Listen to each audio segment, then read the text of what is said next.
बिस्मिल्लाहिर्रहमानिर्रहीम। आज इज़्दिवाजी जिंदगी बेसुकूनी का आलम क्यों बनते हुए नजर आ रही? आज इज़्दिवाजी जिंदगी मजाक और लतीफ़ों को शिकार क्यों बनते हुए नजर आ रही? आज इज़्दिवाजी जिंदगी के अंदर मर्द अपने घर से ज्यादा घर से बाहर क्यों सुकून हासिल करता हुआ नजर आ रहा है, और खातून अपने घर की, अपने मर्द की, अपने शौहर की बदअखलाकी और बच्चे अपने बाप के सिलसिले के अंदर घर में आने के बाद उनसे खौफ ज़्यादा क्यों नजर आ रहे? बंदा तो वो होता है जो खुदा तो दूर की बात है, बंदे के सामने भी उसका सर झुका हुआ नजर आता है। लिहाजा चाहे रसूल करीम की जात हो, वो औरत कचरा फेंकने वाली हो कि जो कचरा फेंका करती थी, उस रसूल आजम पर जिसके खातिर कायनात बनी थी सर झुकाकर गुजर जाया करता था। एक दिन जो कचरा न गिरा तो पैगंबर अकरम ने शुक्र अदा नहीं किया, फौरन एक मर्तबा ताजुब से सवाल किया, वो कचरा फेंकने वाली कहां गई? अरे अल्लाह के रसूल, आपको शुक्र अदा करना चाहिए था, आज आपकी जान बच गई। कहा नहीं, शायद वो कहीं परेशान ना हो। कचरा फेंकने वाली की परेशानी का ख्याल रखने वाला मोहम्मद अरबी रहमतुल्लिल आलमीन सरकार दो आलम अहमद मुस्तफा हजरत मोहम्मद मुस्तफा सल्लल्लाहु अलैहि वसल्लम। अज़ीज़ान मोहतरम, ये है रसूल करीम की जात, और ये रसूल करीम है अपने को बुरा भला बोलने वाले के सामने अज़ीज़ान मोहतरम ताकत ना हो और बर्दाश्त करके सर झुका के जाने वाला और वह करता है वो मोहम्मद जिसके इशारे पर चांद दो टुकड़े हो जाता हो, जिसके इशारे पर शजर चल के आ जाता हो, जो सूरज को पलटा दिया करता हो, जो बुराक की सवारी पर जाकर सिदरतुल मुंतहा तक पहुंचा देता हो। अगर एक बूढ़ी औरत कहते हुए नजर आए कि ए देखा कि एक लकड़ियों का बोझ है जो पैगंबर अकरम ने देखा, बूढ़ी औरत उठा नहीं पा रही, पैगंबर ने उठा दिया, ये कोई बड़ा काम नहीं था, लेकिन उठाने के बाद जब उसके घर पर पहुंचे तो कहा कि तुम मुझे बहुत हमदर्द नजर आ रहे हो, तुम मुझे अच्छे अखलाक के नजर आते हो, एक नसीहत है मैं इतना ही कर सकती हूँ तुम्हें करते हुए नजर आती हूँ कि देखो तुम भी जवान हो, बहक ना जाओ। एक मोहम्मद नाम का नाउजुबिल्लाह जादूगर है जिसके जादू में आने की वजह से जवान बहक जाया करते, बस तुम्हें यह नसीहत है कि उनसे अपने आप को बचा के रखना। पैगंबर सुन लेते हैं, गोया में कहूँ कि ज़ेर लब मुस्कुरा भी लेते हैं। अब एक बार जब पैगंबर जाने लगते तो कहती है खातून, क्या मैं अपने मोहसिन का नाम जान सकती हूँ? पैगंबर ने कहा मोहम्मद। फरमाया वही मोहम्मद जिसके जादू से लोग अपने बच्चों को बचाते हुए नजर आते हैं। फरमाया हाँ वही मोहम्मद। वैसे ही पैगंबर अकरम को देखकर कहा कि मुझे गलत बताया गया था, पैगंबर पे एक मर्तबा ईमान ले आए। वो पैगंबर अकरम जो बदला लेने के बावजूद इतना ही बदला लेते कि उस औरत को उस लकड़ियों के साथ छोड़ के चले जाते, घर तक पहुंचाकर अपने इखलाक के जरिए से उस बेदीन बुढ़िया को दीनदार बनाना, यह मोहम्मद मुस्तफ़ा का दीन है, यही मोहम्मद मुस्तफ़ा के चाहने वालों का दीन है। अज़ीज़ान मोहतरम, अहले बैत अलैहिमुस्सलाम जब कायनात की वो अजीम हस्ती कि जिससे ज्यादा उस दौर के अंदर कोई मालदार नहीं था, उस मालदार हस्ती की बेटी और इस अजीम मोहम्मद मुस्तफ़ा सल्लल्लाहु अलैहि वसल्लम की कायनात में जिससे अजीम तर कोई कायनात में जिससे अजीम तरीन कोई मखलूक नहीं, बाप के एतबार से भी अजीम बाप की बेटी, माँ के एतबार से भी मालदार तरीन खातून की बेटी जब ब्याह कर अली के घर आई, अज़ीज़ान मोहतरम अजीब अंदाज का ये रिश्ता नजर आता है। शहजादी की जिंदगी इस एतबार से खास तौर पे नमूना अमल है कि आज के जवान बच्चे और बच्चियां अपने घर के माहौल के सिलसिले में इन अजीम हस्तियों के ताल्लुक को और इनकी जिंदगियों के ऊपर गौर करते हुए नजर आए। आज हमारे घरों के अंदर शादी के बाद भी वो खुदा जो ये कहता हुआ नजर आता है कि मैंने तुम्हारे नफ्स से तुम्हारी अज़वाज को खल्क किया और इन अज़वाज को खल्क करने के बाद तुम्हारे लिए बाइस सुकून बनाया और अपनी जानिब से शादी के तोहफे के तौर पर तुम्हें रहमत और मवद्दत अता की। उसके बावजूद आज इज़्दिवाजी जिंदगी बेसुकूनी का आलम क्यों बनते हुए नजर आ रही? आज इज़्दिवाजी जिंदगी मजाक और लतीफ़ों को शिकार क्यों बनते हुए नजर आ रही? आज इज़्दिवाजी जिंदगी के अंदर मर्द अपने घर से ज्यादा घर से बाहर क्यों सुकून हासिल करता हुआ नजर आ रहा है, और खातून अपने घर की, अपने मर्द की, अपने शौहर की बदअखलाकी और बच्चे अपने बाप के सिलसिले के अंदर घर में आने के बाद उनसे खौफ ज़्यादा क्यों नजर आ रहे? क्या अली और फातिमा का घराना भी यही सिखाता हुआ नजर आता है?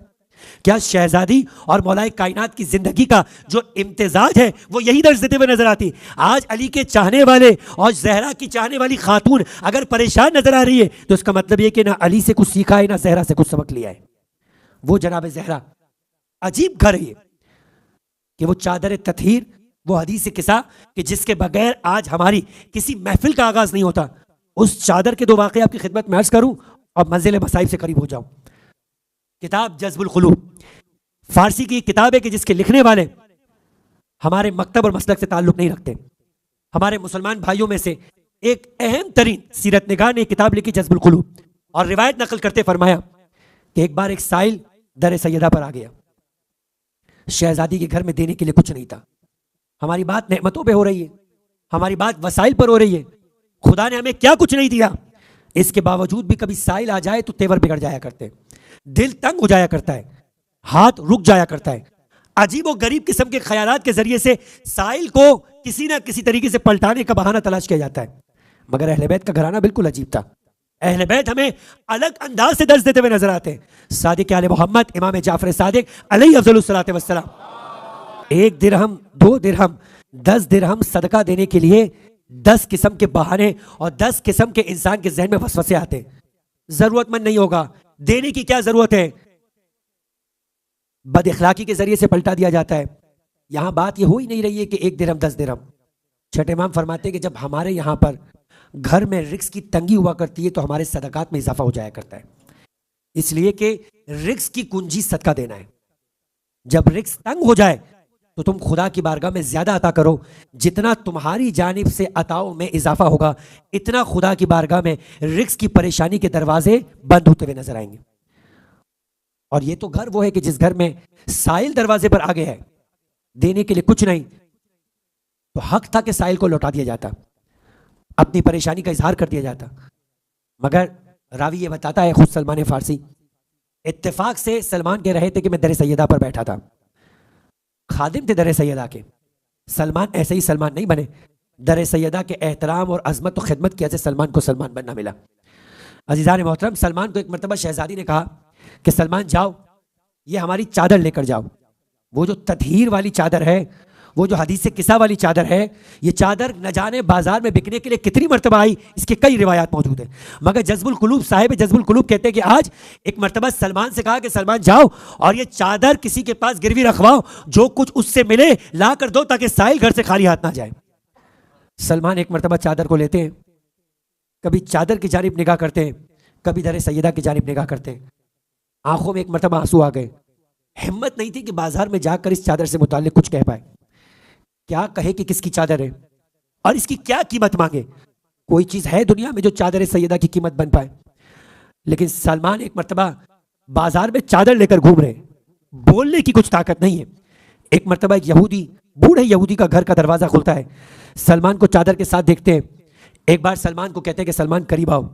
उसके बाद चादर की जानिब निगाह करता है, निगाह करने के बाद कहता है कि मुझे इजाजत दोगे कि मैं, मेरे पास कुछ तौरेत के पुराने नुस्खे पढ़े और उस पुराने नुस्खों के अंदर कुछ तस्करा है जिसको साथ मैं इस चादर के साथ मिलाना चाहता हूं। घर में गया, तौरेत के कुछ पुराने नुस्खे लेकर आया, पढ़ता जाता था, चादर को देखता जाता था, आंखों में से आंसू गिरते जाते थे और कहा कि यही चादर है कि जिसके बारे में तौरेत की किताबों में लिखा है कि आखिरी जमाने में आखिरी नबी की बेटी की चादर बाजार में बिकने के लिए आएगी, ये वही चादर है। और एक बार कहता है, सलमान को सामने कलमा पढ़ता है, कलमा पढ़ने के बाद सलमान कहता है, क्योंकि सलमान को उजरत थी, सैयदा तक रकम पहुंचानी थी, कहा जब तू कलमा पढ़ चुका है, चादर की अहमियत भी जान चुका है, तो मुझे रकम दे और चादर ले ले। कहा ऐसे नहीं, मुसलमानों की नबी की मस्जिद में चलेंगे और वहां जाने के बाद मैं इस चादर को खरीदूंगा। एक मरतबा सलमान को लेकर चला, लेकर चलने के बाद मस्जिद में पहुंचा और आने के बाद रसूल करीम के सामने, मुसलमानों के सामने कहकर कहने लगा, मैंने तौरेत में पढ़ा है ये वही चादर है कि जो आखिरी जमाने के अंदर नबी की बेटी की चादर बाजार में बिकने के लिए आएगी, और हमारी किताब में लिखा है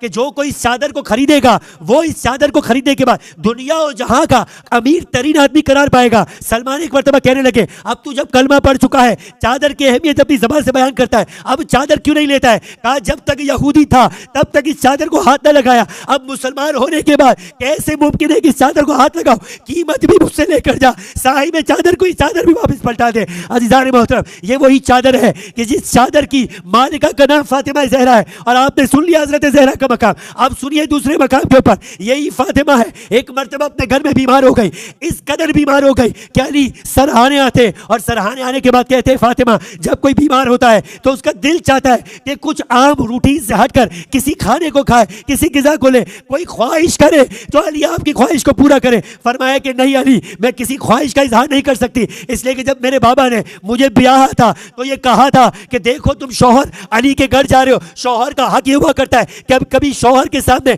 कोई ख्वाहिश ना करना, ना जाने वो किसी ख्वाहिश ख्वाहिश को पूरा न कर पाए उसका दिल टूट जाए, बस मैं किसी ख्वाहिश का इजहार नहीं कर सकती। एक बार अली ने कहा आपके बाबा का फरमान हक है, मगर आज आपके शौहर अली की ख्वाहिश है कि आप किसी ख्वाहिश का इजहार करें। कहा एक तरफ बाबा का हुक्म था, एक तरफ अली जैसे शौहर की ख्वाहिश थी। कहा अली अगर कुछ लाना चाहते हो तो अनार लेकर आ जाओ। रावी ये बताता है कि अनार की फसल अपने इख्तिताम को थी, मगर ख्वाहिश का इजहार करने वाली फातिमा हो और ख्वाहिश को पूरा करने वाला अली हो। तो एक बार अपने बाजार में गया, मालूम किया, पता चला कि सिर्फ शमून है, ये भी यहूदी था। कहा कि इसी के पास अनार मिल सकता है। अली गए शमून के पास, दरवाजे में दस्तक दी, पूछा कौन है? कहा अली है। कहा कि अली कैसे आना हुआ? कहा अनार चाहिए। कहा अनार अब घर में बाकी ना बचे। अली पलटने वाले थे, एक मर्तबा शमून की जोजा ने कहा कौन आया है दरवाजे पर? कहा अली आए हैं। कहा क्या मुतालबा है? कहा अनार चाहते। कहा रोको, एक अनार मैंने रोक कर रखा है, अनार आता है, एक बहुत ही सेहतमंद सा खोया अच्छा खूबसूरत सा अनार लेकर आती है और लाने के बाद अली को देती है। कहा अनार की क्या कीमत है? अली के सामने शमून की बीवी कहती है 1 दिरहम। उसने अपने मुंह मांगी, कीमत मांगी। अली ने पलट के 10 दिरहम दिए और एक बार शमून यहूदी कहने लगा 1 दिरहम क्या अनार के 10 दिरहम क्यों? कहा मैं जानता हूं कि तुम्हारी बीवी ने ऐसे वक्त के लिए अनार संभाल के रखा था, जब मन चाही कीमत मिले तो मेरी मन चाही चीज उसने दी है, अली भी मन चाही कीमत अदा करेगा। एक लम्हे के लिए गौर कीजिएगा, अगर हमारी खवातीन फातिमा की तरह अपनी ख्वाहिशात को संभाल कर रखे तो फिर अली की तरह हमारे बच्चों को भी चाहिए कि अपनी जोजा की ख्वाहिश को पूरी करने के लिए इस अंदाज से मर्दांगी का इजहार करते हुए नजर आए। अब अली लेकर अनार चले, बस देखा कि खंडर के पास से किसी बीमार के कर्राहने की आवाज आ रही है। बस अली के कदम रुक गए। मैंने आपसे कहा इबादतें अगर अपनी औज पर करने वाला हो, इतना ही दिल के अंदर हसासियत हुआ करती है, नरमी हुआ करती है, मखलूक खुदा की परवाह हुआ करती है। अली आगे ना बढ़े, रुक गए, खंडर की जानिब चले, देखा एक बीमार बैठा हुआ है। कहा कि कैसे और क्यों यहां पर बैठे हो? कहा कि मुझे कोई हाजत थी, अली से मिलने आया था, मगर बीमारी इतनी बढ़ गई कि यहां से आगे ना बढ़ सका। कहा तुम्हारी हाजत जो कुछ है उसे बयान करना, अभी बताओ तुम्हारी ख्वाहिश क्या है? कहा बस ख्वाहिश है कि किसी तरह से अनार खाने को मिल जाए। एक तरफ जहरा की ख्वाहिश है, एक तरफ बीमार की ख्वाहिश है। अली ने कहा कि मुझसे किसी और ने भी ख्वाहिश का इजहार किया है, अनार को 2 हिस्सों में तकसीम करता हूं, आधा तू खा ले, आधा उसे खिला दूंगा। अली ने एक मरतबा अनार को 2 हिस्सों में तकसीम किया, अपने हाथ से एक एक दाना लेकर देकर निकल न गए ताकि आधे को बचा ले। एक एक दाना अली ने अपने हाथ से उस बीमार बूढ़े शख्स के मुंह में डालना शुरू किया। अली का हाथ लग जाए तो अनार जो खुद काबिल शिफा है किस कदर शफात वाला बन जाएगा। अनार खाने के बाद बूढ़े में जान आ गई। कहा कुछ और ख्वाहिश है तो बताओ। कहने लगा आधा और अनार मिल जाए तो फिर मेरा दिल पूरा हो जाएगा। अली ने एक मरतबा सोचा, आसमान की जानिब निगाह की, आधे अनार को खिलाना शुरू किया। मुझे नहीं मालूम इस अनार के खिलाने के बाद अली किस तरीके से अपने कदमों को बढ़ाकर घर तक पहुंचे होंगे। बड़ा मुश्किल मरहला था। अली एक मरतबा घर के दरवाजे में रुक गए, दरवाजे को इतना खोला कि घर के अंदर की सूरत हाल को देख सके, पूरा घर ना खोला। अजीब मंजर देखा, जहरा मुसल्ले पर बैठी है, एक तबक अनार से भरा हुआ है। फरमाया इन्ना फातिमा था लकी हाजा, ए फातिमा ये क्या है? कहा आप ही ने तो कहा था अनार लेने गए, आपने भिजवाया। अली ने कहा कौन लेकर आया? कहा आप जब निकले थे लेने के लिए, एक आया और आकर कहने लगा अली ने हुक्म दिया है अनार आपके लिए लेकर आया। एक मरतबा अली सजदे में गिर गए। फरमाया जो खुदा की इस तरह से इताअत करता है उसकी जरूरियात भी पूरी होती है, खुदा की जानिब से अता भी हुआ करती है। अज़ीज़ान मोहतरम, यह है परवरदिगार आलम की नेमत के लिए अपने ज़र्फ़ को वसी करना। अगर वाक़ईन अली और फातिमा के चाहने वाले आज इसी अंदाज से नेमतों की कदर करें और अपनी नेमतों में अपने दीगर मोमिनीन भाई के लिए एक रिवायत फ़कत बयान करके इंशाअल्लाह इस गुफ्तगू को कल आगे बढ़ाएंगे। अजीब रिवायत है। फरमाया कि अगर कोई अपने मोमिन भाई के सामने उफ कहता हुआ भी नजर आए, खरज मिन विलायत ही, तो खुदा की विलायत से खारिज हो जाया करता है।